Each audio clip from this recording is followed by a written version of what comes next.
Police ભરતી માટે 2024માં કેટલાક પ્રશ્ન હશે, જેમ કે નવા ફોર્મ ક્યારે ભરાશે, શારીરિક કસોટી ક્યારે આવશે, શારીરિક કસોટીનું પરિણામ ક્યારે આવશે, લેખિત પરીક્ષા ક્યારે, લેખિત પરીક્ષા પેપર 1 અને પેપર 2નું પરિણામ ક્યારે, તેમજ પરીક્ષાની તૈયારી ફ્રીમાં કેમ કરવી, આ માટે આપણે આગળ જોઈએ.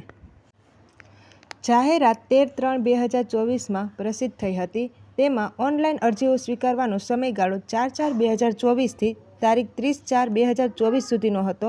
ફી ભરવાની છેલ્લી તારીખ 7/5/2024 સુધી છે. ધોરણ 12 પાસ અને ગ્રેજ્યુએટમાં જે બાકી રહેલ ઉમેદવારો છે એની અરજીઓ સ્વીકારવાની કામગીરી ઓગસ્ટ-સપ્ટેમ્બર 2024માં આવશે. શારીરિક કસોટી નવેમ્બર-ડિસેમ્બર 2024માં આવશે. ત્યારબાદ તેનું પરિણામ જાન્યુઆરી 2025માં આવશે.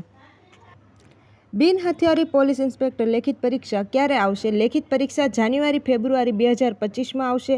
પેપર 1 OMR સ્કેનિંગ ગુણ જાહેર કરવા તે ફેબ્રુઆરી 2025માં આવશે. ત્યારબાદ રીચેકિંગ માટે ફેબ્રુઆરી 2025માં આવશે. તેમજ પેપર 1નું પરિણામ માર્ચ 2025માં આવશે. જે સંભવિત તારીખ છે